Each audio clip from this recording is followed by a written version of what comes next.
Okay. Good morning, everyone. I apologize, I forgot my normal recorder, so I'm attempting to record on my phone, so we'll see if that actually works. So, remember, we've been talking about the Opium War, right? We've been talking about the Opium War, and there's a couple things we need to understand about this in terms of why the British win and defeat the Qing so badly. If you just look at the Army and Navy, I mean, the British Army and Navy is just better, right? There's technological reasons for that, and there's a lot of reasons why that occurs, but in general, they're just better, right? We talked about that. But it's not just an issue of technology, and this is going to be a big dispute later on among Chinese people when they try and figure out what they should do. So I want to stress, it's not just about technology. That's one reason, but here's another reason. Right? Remember, there was fighting among Chinese troops, there was conflict between Manchu and Han. The British actually had a lot of Chinese spies who were helping them out. I don't know of any British spies who were helping the Chinese. Right? There was issues of looting, and when the British were basically stealing stuff from some Chinese people and then selling it to other Chinese people. Right? So there's divisions among Chinese people. Even Han people, even people with the same ethnicity, if they were from a different region, sometimes they fought with each other. So you actually had Chinese people who were supposed to fight the British ended up fighting each other instead. That's a pretty serious situation. So this isn't just an issue of technology, it's also an issue of how Chinese people understood their identity. Right? For many people, I keep saying Chinese people, but for many people that wasn't their primary identity. Their primary loyalty was to their region, for example, or they didn't even care about the government.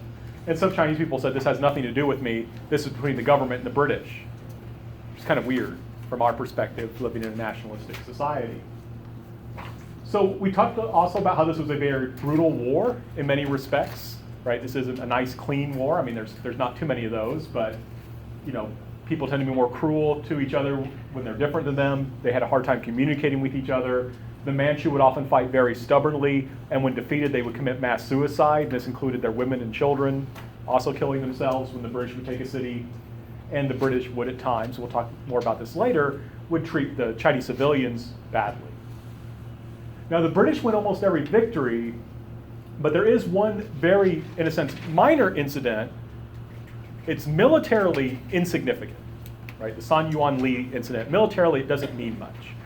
But in terms of Chinese memory, it's very important. So what happened in the San Yuan Li incident, I'm just curious, Tianyu, do you know this? I don't know if they talk much about it in China today, but there's a monument to it in the town. This is a town in Shandong province, I believe, San Yuan Li. And in this incident, a group of British soldiers moved into a town and looted the town and did some things, but apparently one of the British soldiers raped a woman, and the local Chinese villagers rose up and attacked the British soldiers. These aren't military. This is just a bunch of guys grabbing, spears and pitchforks. Well, they don't have pitchforks. Grabbing farming tools and attacking the British. And several thousand Chinese actually assembled, and there was only like a couple hundred British people involved. And it was raining, and these British soldiers, this particular unit of British soldiers, were armed with flintlock weapons, so they couldn't fire. And so they were actually driven away by the Chinese. Now this was a very minor incident, and the British commander actually told the Chinese governor in Canton, said, if you don't call off these people, I'm going to burn down the town, and he called them off. But the key thing here was, there was resistance among Chinese people, and they could effectively resist.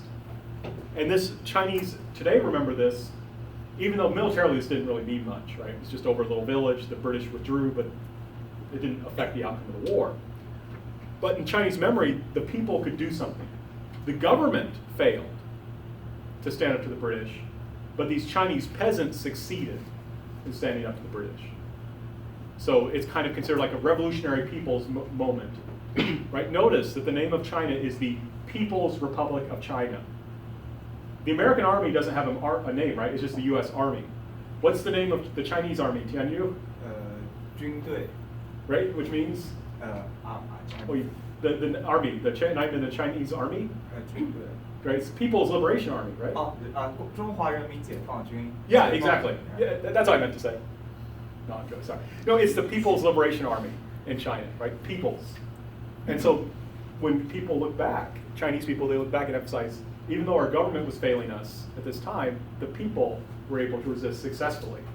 What I would point out as a historian, though, is that these people didn't see themselves as fighting necessarily for China. They were fighting against the British in their local village. Right? The British had acted badly in the village. These people's goal was not to drive the British out of China, was to drive the British out of their village, which is a little bit different. But the Chinese could fight back at times, but they're disunified, they don't have good technology, and so they're going to be defeated in every major battle. Now, one thing I just have to point out, because once I learned this fact, I had to talk about it. When the British defeated one Chinese army and occupied a town, they found like a kennel with cages full of monkeys.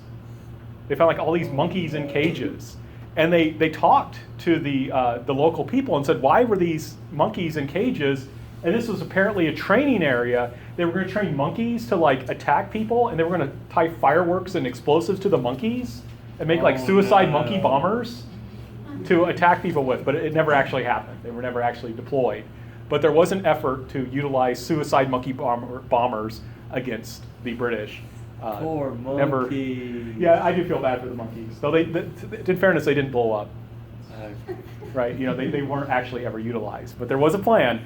So don't tell me that the Chinese were conservative and never creative. They certainly were creative. I mean, this was, it's kind of Warner Brothers cartoon stuff, but it is cool. Yes.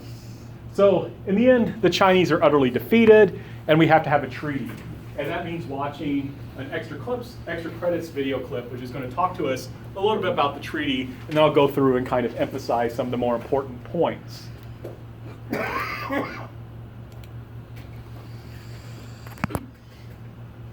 Oh. Mute. Illustrating the cultural and racial, but their advance pressed on. By the middle of June, Shanghai was taken, and then in July, Xinjiang, where we get a prelude of what's to come with the Manchu commander turning on the Chinese populace, illustrating the cultural and racial divides that would tear China apart over the next 60 years.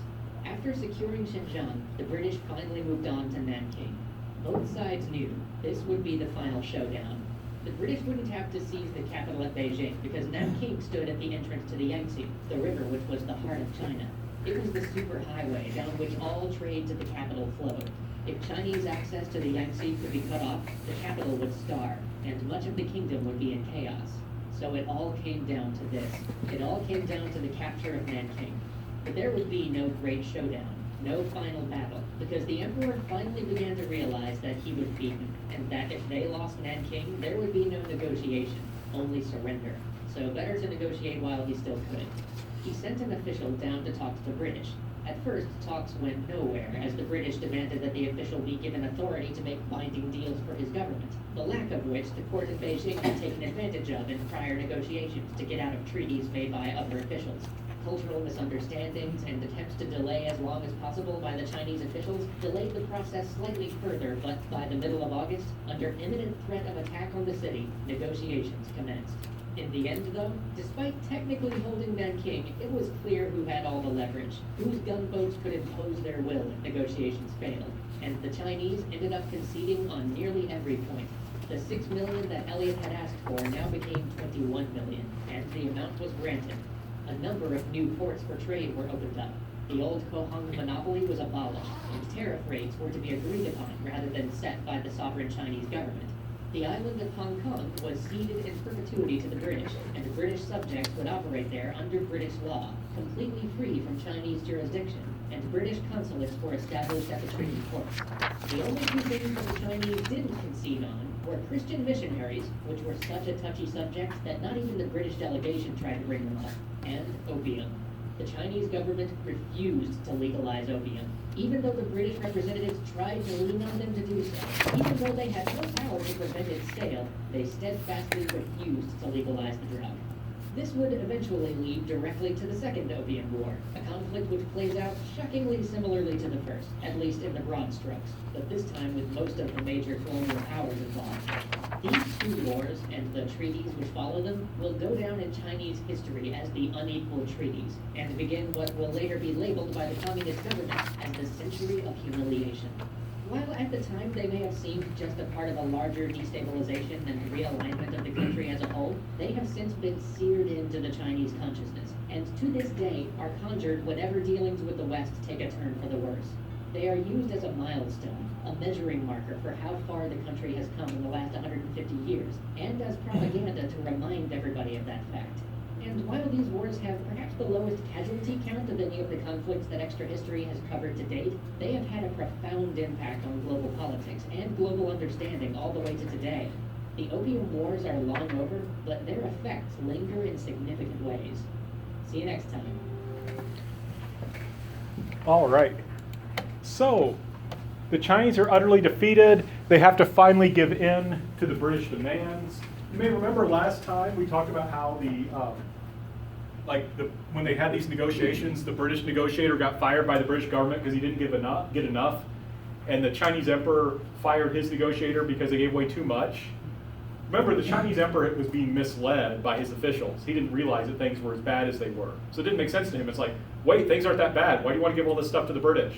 But things were that bad. So they kept fighting, and then this happens. So the treaty ending the war has several things going on with it. First of all, China had to pay an indemnity.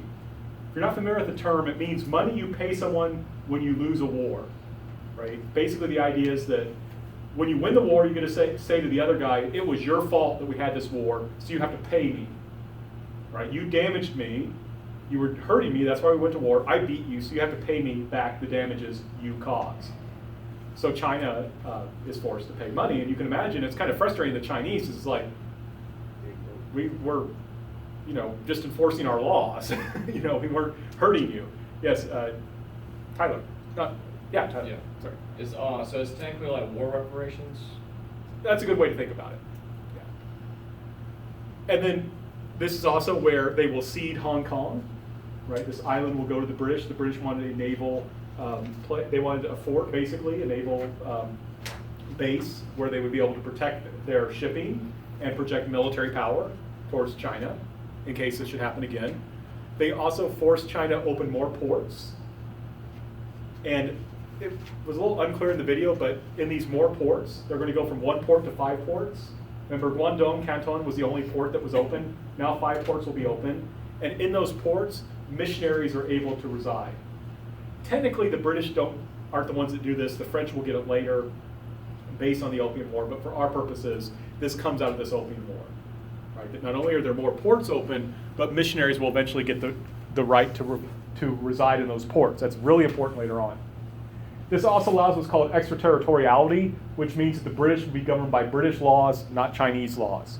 So if you're a British person, you commit a crime in China, you're going to be tried according to British law by British judges, right? Which you can see could cause problems very easily. It's also a little bit insulting if you're Chinese. But remember, from the British perspective, they don't like torture, and they think the Chinese execute people for things that they probably shouldn't be executed for. We'll come back to this, but this also fixed customs. Customs are taxes on imports. So you know how like if you import something in the United States, you have to pay the government a tax for that. Those can be called tariffs or customs. There is a difference, but we don't talk too much about them in this class. So, but this fixed them at a low rate. So it meant the Chinese could only have very low rates of taxes on goods they were importing. Opium was not mentioned at all in the treaty. Right? The British wanted it formally legalized, the Chinese refused, but de facto, opium is legal now. Right? The British are going to be able to bring in opium, smuggle it in, that's fine. Right? China will not try and enforce anti-opium laws against the British. They'll enforce them against Chinese people sometimes, but not against the British. Other countries will then quickly sign treaties as well. So this is a disaster for China, does not go well. Leads to this treaty, which creates a very difficult situation for China. And you can see that here, especially this issue of customs. So going back to the textbook, I think this is just a great way of explaining this. In the treaties, the British determined low fixed tariffs, usually of 5% ad valorem. In the age of rising global trade, fees taken from tariffs on imports were an important source of revenue for any state, allowing investments in infrastructure and the support of domestic industries. So in this time period, one reason you had tariffs and customs was it gave you a revenue to work on infrastructure. In order to have trade, we need good ports, right? You need a port that is deep, that has good piers, that has roads connected to it to various cities. You need all that. That costs money. So you have a tax to pay for that. But China, right, slashing this income clearly made it difficult for China to make investments to facilitate the country's development and to catch up to industrialization. So in Britain and the United States, we have relatively high tariffs to give us money we could use to build roads and develop our infrastructure. Makes your country more powerful. This treaty, by fixing the customs low, prevents China from getting that money. So China will not get as much money that it could use for infrastructure. Right, so that hurts China. Remember, we've always been talking about China doesn't have enough money for the government to do its job. If the Chinese government could have charged a higher rate, it could have gotten that money. But it's not going to be able to because of treaties. The inability to impose protective tariffs to nurture domestic industries would also be crippling. In the 1850s, Western powers led by the British demanded the establishment of the foreign-administered Chinese Imperial Maritime System. The Imperial Maritime Customs gradually expanded its operations, eventually came to include port facilities and navigation at the treaty ports, handling China's first postal system, and ultimately managing tax collection for the Salt Administration. Right, so a couple things are going on here, right? You also use customs and tariffs to protect your industries. So for example, if the British are able to bring in, let me start, I'll give you a modern example, right? Let's say you want to build up your steel industry, and other countries can make really cheap steel. So what you do is you tax their steel with a high tariff, so your steel is cheaper by comparison. Cars are the same thing. Okay, we're trying to build up our car industry. What do? Tax foreign cars, so that people in our country are more likely to buy domestic cars that will help us. China cannot do this because of the tariffs. So the British can start selling stuff in China at really low prices, and like let's say matches, and Chinese would like to start making their own matches. They can't. They can't compete with the British. They can't compete with the British, and so they're not able to build up their industries, and the government can't step in and raise that tariff that would let them do so. So this really hurts them. Yes, Dylan. Is that the fear behind the debate that's happening now here in America? I'm not following that debate closely enough to be able to say, but that's using tariffs as that's more weaponization of tariffs, saying, okay, we don't think you're playing fair, so we're going to hit you with tariffs to make your goods cost more because you're keeping the cost artificially low. So it's a little bit different. Okay. If that's how I understand it. But I have to be careful I'm not too up to date with that. And then, as we see here, the British will actually set up the Chinese government system to collect the tariffs. So China's ability to collect taxes has been given to foreigners, which gives them some control over their tax system, over their revenue. Can you imagine if Canada was in charge of collecting American taxes for us? That's what's happened to China in this case. Right? All these steps arguably improve the efficiency and enhance the revenue streams of the imperial government. It does. Right? You may remember from the comic Making China Modern, they showed how customs service revenues provide a huge amount of money. That's true, but at the cost of foreign control over key parts of China's fiscal apparatus. And whenever China owed someone money, they always would say, okay, the money will come out of the customs. And the British controlled the customs. So it'd be like, hey, Britain owes China money, and then the British are sure that they'll get it back because the British control China's customs service. And as I mentioned there, we refer to this, and this is referred to today in China as the Century of Humiliation. Right? Tianyu, is this still the case? Do you still talk about it this way? Okay, yeah. So, and this is really important. Some of this is esoteric. You may have never heard it before, but this is something that Chinese people think a lot about. As I mentioned that clip, it really influences how Chinese people see the world and how they and their country behave in the world. So the early interpretations during this time period, like in the 1840s, was this isn't important. Some barbarians sucker punched us. It's not a big deal. So, and even further on, people just said, well, this is China's fault. We weren't really ready for this. We just need to go back to our tradition and strengthen the country that way. But as imperialism became more powerful in China into the 19th and early 20th centuries, there was more focus on this, saying, how did these foreigners come in and beat us up so badly? Right? What's going on here? And today, looking back at this, as we talked about, this is emphasized in what's called patriotic education in China, which focuses on this period of national humiliation. It says we Chinese got weak. We didn't care about the good of our nation. We didn't work for the good of our nation, and because of that, we were humiliated on a national level. Right? That's the lesson we need to learn today. Right? And of course, I'll give you the honor, Tianyu. What happens in 1949? Why does it stop in why does the Century of Humiliation end in 1949? Because we started our Right. build up. Well, I mean, there was a China before that, right? So what happens in 1949 specifically? I mean, you're right, start the country. What happens in 49? 1949, we finished our Japan and Right? China war. Well, that was 45. Oh, Right, sorry, 49. Oh, we finished our domestic war. Right, and that's called L word? Sorry. I don't know. Oh, in English, I'm sorry, liberation. Oh. I think it's Okay. liberation. So 1949 is when the communists take power, right? And the People's Republic of China is declared. So that's the end. And they said that's when we start having a strong China. And we'll talk about that's actually not a bad year to say. I would actually say 1953. I disagree with 49. I think it's 53. But I'll talk more about that later. But it's interesting, right? That's a kind of political history. Right? Our Century of Humiliation began in 1842. It ended with the victory of the communists in 1949 in the Civil War and the establishment of the People's Republic of China. That's when our Century of Humiliation is over. We'll come back to that. Now, I do want to mention this is important today. As I mentioned, there's a tendency, first of all, I want to stress I'm not picking on China when I say this, because everyone does this. This is just how human beings are. But this is a class on China, so I had to focus on China. But this is where you would say, why do we have problems? It's foreigners' fault. Right? We blame the foreigners. That happens in China, it happens in the United States. That's just how people tend to work. But like I said, this is like patriotic education. To give you an example, right, of how this impacts things, I just learned this and I thought it was really fascinating. Oh, darn it. Freddie's not here today, but does anyone know what this is? What is it, Carrie? It should be for the veterans, the Tory Party. It also does brain cells. Poppy. Mm-hmm. Yeah, the poppy. Mm-hmm. And who does this? It's not Americans, right? Mm-mm, it's the British. Right, the British. When I was in Canada, I wore a poppy, right? Veterans Day, November 11th, right? That's the day that they celebrate. I think they call it Remembrance Day. And veterans are usually out selling poppies in the month of November, and you buy a poppy and you put it on, and you wear it to show your support for veterans.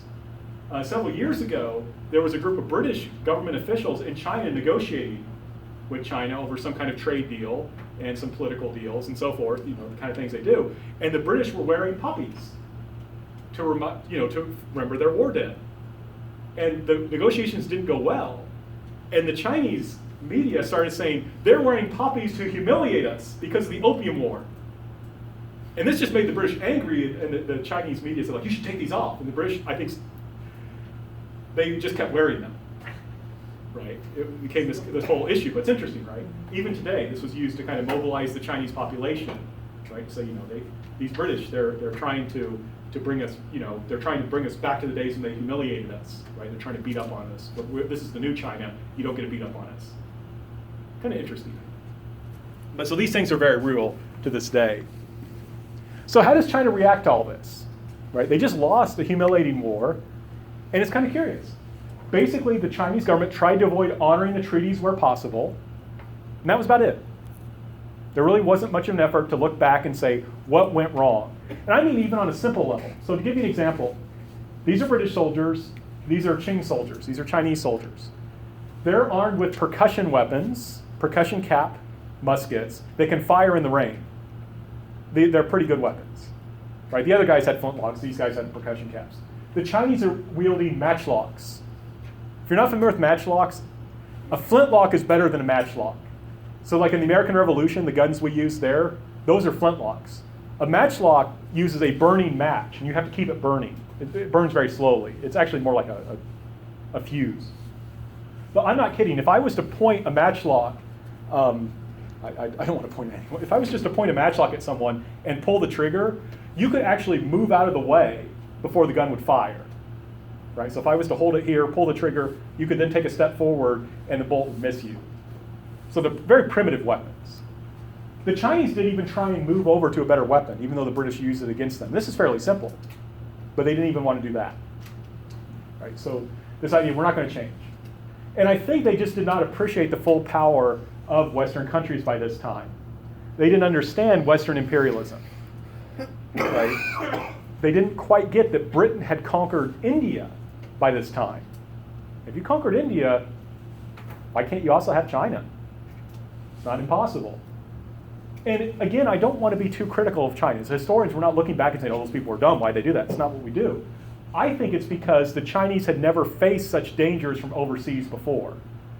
Their focus was always on the north. Because remember, that's where the Mongols came from, and they conquered China. That's where the Manchus came from, and they conquered China. No one had conquered China from the ocean. So at this time period, they just didn't see the problem. Right? They just didn't understand what the issue was. Okay, so that's a good place for a brief break as we do some announcements. So remember, the short paper 1 is due by 11:59 p.m. tonight. There are no reading or review quizzes this weekend because we have an exam on Monday, right? Our first exam will be on Monday. So I have a content sheet that tells us a little bit about the exam. Right? So let me get these started around, then I'll come back to the content once they are around. So we will finish section 4 and start section 5 on Wednesday. Then we will have review on Friday. All right, so Monday exam, Friday review, today and Wednesday class is normal. If you send me a question by 11:59 p.m. Wednesday, you'll get +4 bonus. Right? You send me a question by 11:59 p.m. Wednesday, you'll get +4 bonus. Right? So that's something to keep in mind. And it can be a question from the study guides. Actually, I prefer that it's a question from the study guides. So you've got the study guides, and you can just email me, section 4, question 3, something like that. I won't respond to the emails, but I'll make the review based on your questions. That's how I'm going to do that. But it has to be by 11:59 p.m. Wednesday because I have to make the review on Thursday, so it'll be ready on Friday. So if you send me something afterwards, you won't get the bonus. But just keep that in mind. Office hours will be 1:30 to 2:30 today and 11 to 12:30 on Tuesday because I have some meetings, so I had to kind of rearrange things. Okay, I think everyone has a paper now.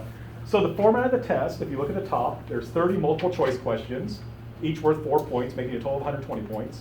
There's 20 matching questions, each are worth 3 points, making 60 points total, and then the essay worth 20 points. The contents are just basically section 1, 2, 3, and 4. We may start section 5 before the exam, but it won't be on this exam. Right, it'll be on the next exam. We may have like a spare 10 or 15 minutes, and it's good to go ahead and keep going. Now, on section 3, I kicked out question 19, what was special about Chinese Islam? You may remember the video clip did not work, so I decided to remove that.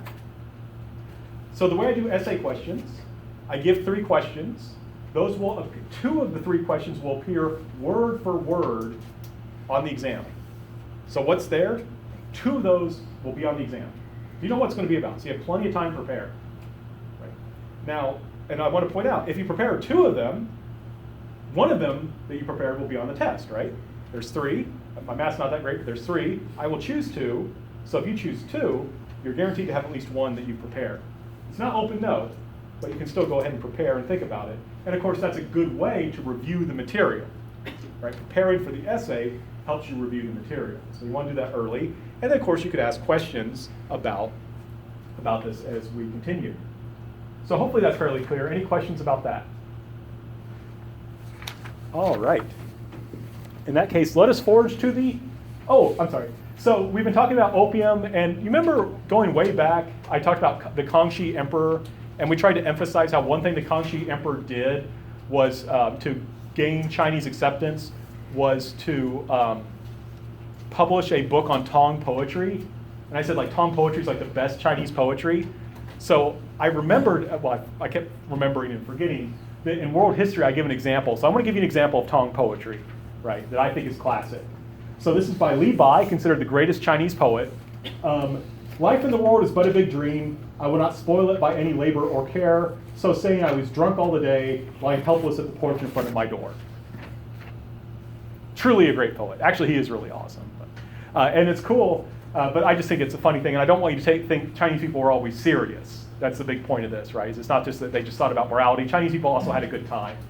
I'm sure, did you memorize Li Bai's poems in school? Yeah, of course. Did you memorize this one? Yeah, I Really? Yeah, but I can't recite it, but I know this poem. Right. Can you read it? Yeah. Can you loudly, please? You mean the Chinese? Yeah, the Chinese, please. 处世若大梦，无为劳其身，所以终日醉，颓然卧前营。 Excellent. Sounds a lot better than when I say it. Right? The Chinese is much more elegant. Right? Notice that it's always 5 characters. Yeah. Right? It's just nice. It has a nice rhythm in Chinese, which the English translation loses. Notice we need like twice as many words as Chinese people do. So Chinese poetry is very efficient.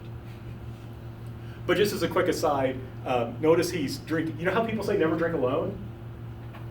Well, his moon was his drinking buddy. Right? So he would drink with the moon. I don't know if he drank with the sun. I think he was passed out. But he would drink with the moon. And Tianyu, how did he die? Do you know the story? 李白大。 Yeah, the story about it. Oh, I don't know. Oh, the story is he was out drunk on a boat, which is really terrible at night. And he looked down, in the water, like the moon looks really big. So he said, "Oh, the moon has come to visit me. I should hug the moon." And he fell in and drowned. That's the story. It's not true, but it just shows us who this guy was. And it's this is one thing I like about Chinese. So don't think Chinese people are always serious and thinking about virtue and morality. They also have this wonderful tradition. And who can't like a guy who drinks with the moon? Lovely thing. Now back to war. So talking about, we have a first Opium War. We call it that because there was a second Opium War. The British wanted even more trade with China. They were making money. They wanted more trade with China. They wanted opium to be legalized. And usually in history, I like to talk about how, each side had a kind of point. We can kind of understand where people were coming from. But basically, the British government was looking for a reason for a war, to beat up on China again, to get more stuff. I mean, frankly speaking, that happened this time, right? Britain was looking for a reason for a war, and so they could get more stuff. And so what happened was, there was this thing called the Arrow Incident. And the story goes that there was a ship flying a British flag that, and the Chinese government boarded the ship and seized its cargo, which was illegal. And there weren't any British people actually on the ship. And it's not even clear if the ship had a British flag. Probably the ship was, and there was a claim that the ship was registered to the British. Like, it's very complicated, but you could register your ship with different countries, and they claim to have a British registration. All these things are questionable, right? These guys were up to something illegal, and they may or may not have been flying a British flag. Their ship may or may not have been registered with the British, but the British said, oh yes, they were flying a British flag, they were a British ship, and you Chinese boarded it illegally, so now we're going to war.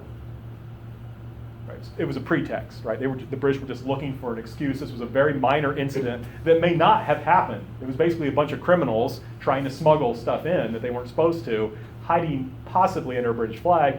British are looking for a reason to fight. And once again, they fight, starting in 1856. They easily defeat the Chinese forces, and they sign a treaty in 1858 that would open even more cities to trade, let the British leave the ports and go to the interior. Right now, they've been confined to the ports. The British are allowed to go to all these different ports, 5, but they're not allowed to leave. Now they're supposed to be able to travel outside the ports. The Chinese have to pay another indemnity, and they're now the British want ambassadors in Beijing, which would make a kind of political equality. The British want to have direct access to the emperor. And also the British demand that the Chinese no longer call them barbarians. Just as I can't help, I don't want to be snarky, but if you don't want people to call you barbarians, don't start wars with them. But in any case, they were upset about being called barbarians. So they don't want to be called barbarians anymore. The emperor was willing to actually accept everything but the ambassador. So the emperor rejected the treaty. And then fighting would break out. They would go back and forth again. And then fighting would break out again in 1860. I'm not strict about the years. I just am giving you this so you can kind of see the narrative. There was some Chinese success initially. Actually, the Chinese won a battle or two early on against the British. So they're doing a little bit better. However, and that makes the British mad, but what makes the British even angrier, and I have to stress, the French decided they wanted to jump in too. So the French also get involved. The French are like, yeah, we want to beat up on China, we want more stuff. So the French get involved. So the British and the French are working together to beat up on China. And the Chinese will arrest, torture, and then kill some of the Anglo-French negotiators. This is a big no-no in Western political law, international law. You do not kill diplomats. Right? Diplomats are sacrosanct. You do not torture them, you do not kill them. the Chinese did that made the British really, really, really, really angry. They were very frustrated with the emperor. They said, this emperor guy, we negotiated a treaty, and then he goes back on it, and then, the Chinese kill our ambassadors. So we're sick of this. How are we going to teach this guy a lesson? How are we going to humiliate the emperor? But we don't want to make him humiliate him too badly, or he'll lose all power and get overthrown or something. We don't want that to happen. So we need to humiliate this guy enough to teach him a lesson, but we don't want to do it too much. How do we do this without going too far? Well, one thing we have to emphasize, if we look at this, a map, there's Beijing up there. This is a fort. This is where the British lost a battle and later won a battle. If you control this fort and you take the city of Tianjin, you can get easy access to Beijing, the capital. The British are going to choose to take the new forts, Tianjin. They will bypass Beijing and go to Yuanming Yuan. You remember Yuanming Yuan? That beautiful palace that had all the Western-inspired art and things like that? That's where the British and the French are going to go.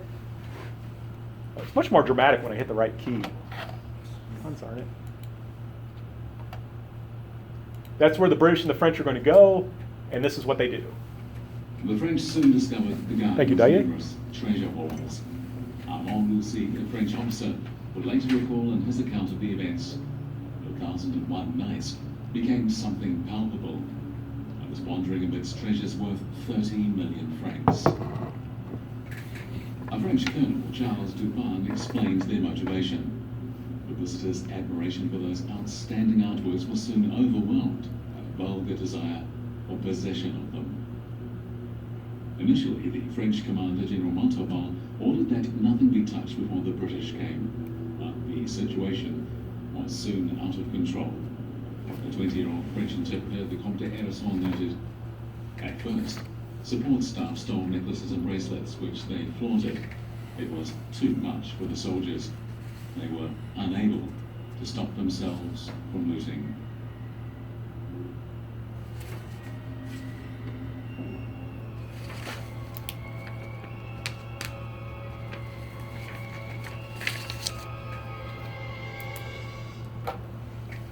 Robert Swinhoe was a British interpreter. He arrived at the Yuanming Yuan Summer Palace in the morning of October the 7th to find that the French officers had begun to seize what he described as small valuables. The British Deputy Assistant Quartermaster General Garnet Wolseley also reported seeing many French officers leaving the palace with a variety of stolen goods. Swinhoe recounted finding copies of the Treaties of Tianjin, which had been signed 2 years before. He came across them in a large envelope lying on a desk in an office used by Emperor Xianfeng.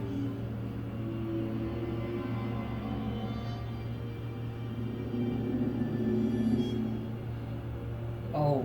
When news reached them that the French were looting Yuanming Yuan, the British set off immediately. By the time they reached it, part of the palace was already ablaze. A Lieutenant Tulloch, who went to the main hall, reported seeing French soldiers looting the place, while one soldier was frenziedly tearing up a piece of cloth. The French soldiers were using the strips of cloth to wrap their spoils.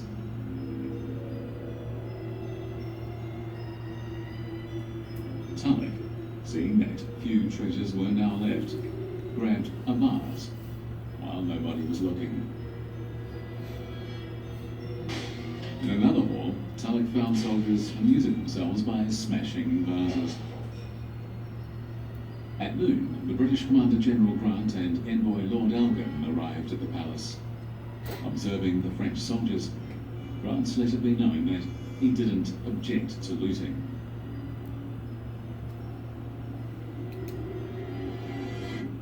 Elgin rejected the French proposal to burn the Forbidden City. He argued that Peking should be spared, since this had been promised and the Anling Gate had been surrendered to the Allies. And so, on October the 18th, a 3,500-strong force from the 1st Division of the British Army under General John Michel marched to Yuan Mingyuan. There, they set about systematically burning the entire garden, including the palaces.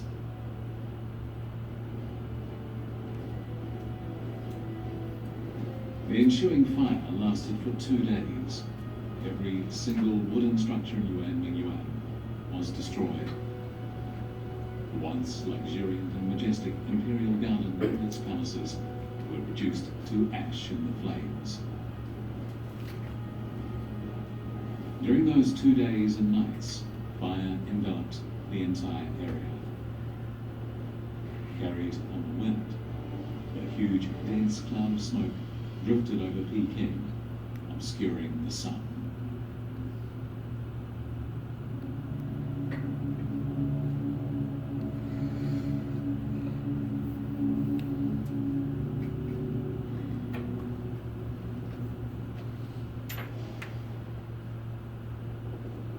The conflagration was witnessed by many people. Chen Baozhen, who was preparing to go to Changsha to take up the post of governor of Hunan, was at a tea house. He burst into tears at the sight of the dense mass of smoke rising in the north.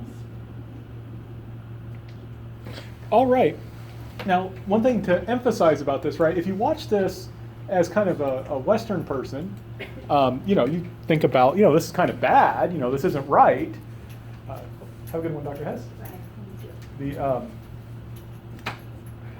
You think this is bad. This isn't right. But if you're from China and you think about this isn't just something that was bad. It's something bad that happened to us, and this is humiliating, right? That people could just come into this kind of sacred space and not only take our stuff, but just destroy it wantonly, right? Just here's a beautiful piece of pottery. Let's break it, right? This is very humiliating in a sense, which is why this is called the Century of Humiliation, right? Because China could not stop these things from happening. Right? This is pretty bad, right? Remember we talked about the observatory, the land beyond the seas, right? That's all that was left of it, right? And I focus on that picture because that represents Chinese and Western people working together. But the situation, things have changed so much that now Western people will come and destroy it. Right? Remember, this is the place where Jesuits worked with Chinese to conduct astronomy, to pursue science, and now it's been destroyed. Just the facade, the stone part remains. This is a French museum, and that's, if you're familiar with European history, that's, I think that's Napoleon III and his wife. Not the Napoleon, this is his nephew. But a lot of this artwork that survived, such as these Buddhist tapestries, is now in European museums, right? Some of the loot found its way back. And one thing that there was something I think what makes this really humiliating was no one was ashamed of this. This was considered okay. So, for example, this is a dog that was found in Yuan Mingyuan and was adopted by the British soldiers. They named it Looty, like after a loot. So there was no shame, right? We'll just take the stuff, and we're so brazen. We'll name the dog Looty after all the loot we took, right? This is one of my favorites. Chinese people have a good sense of humor.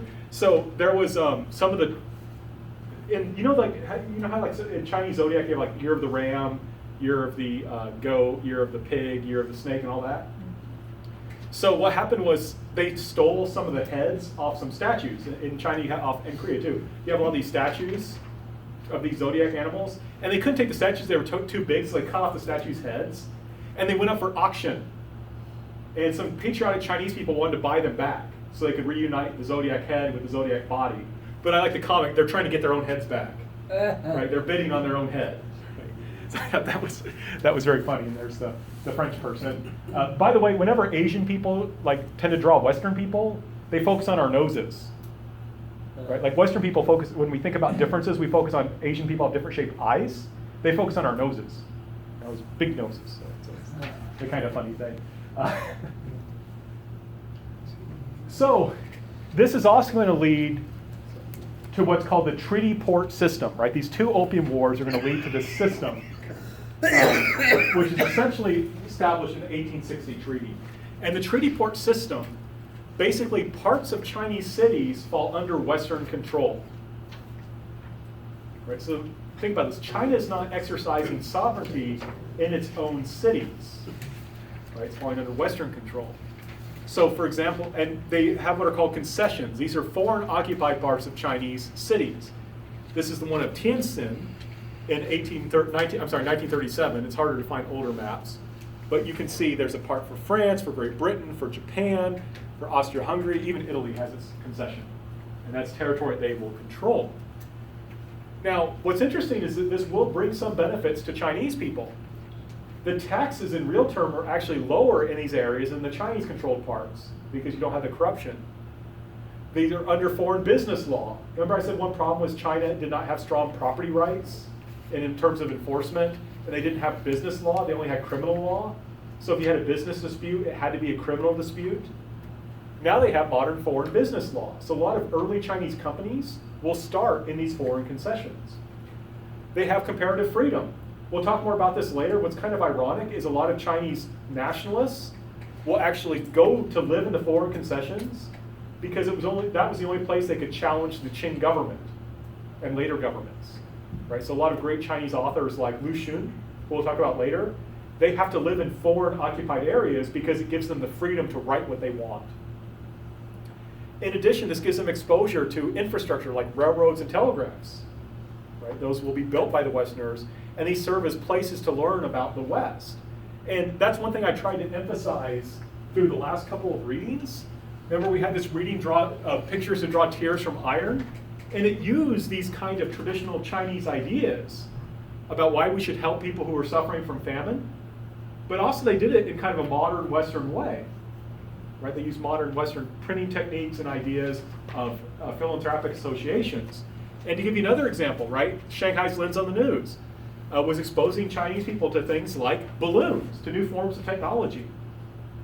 So the foreign concessions had some good things that they were bringing to China, even though they're established in this terrible way, but they also represent a shameful loss of sovereignty.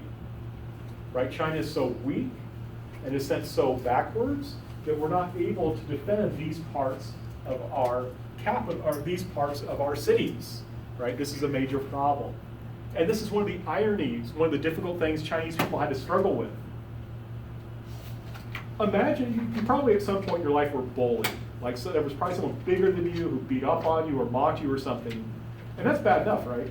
But imagine how humiliating it would have to be is if in order to stand up to your bully, you had to become like your bully. And your bully said, the reason I'm beating up on you is because there's something wrong with you. You deserve it. That's essentially China's perspective. Right? The Western countries are able to beat up and bully China. And China's being told the only way that you can become able to stand up to us is to become like us. You want to be powerful like the British and stop getting bullied by them? You got to become like the British. How humiliating is that? And we can understand why many Chinese people were slow to want to reform. On that rather sad note, we'll end today. We'll pick up, or I'm sorry, actually, we won't end today yet. My apologies. I did that in my last class. I'm really sorry. I give you guys lots of hope. I have some homework for you. I'm not going to collect it, but it's like practice.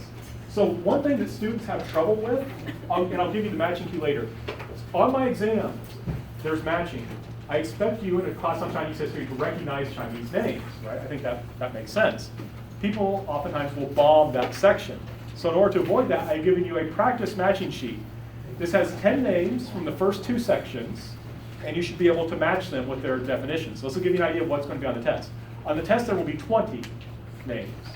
So try and take this, see how you do. If you have trouble, you still have time to catch up.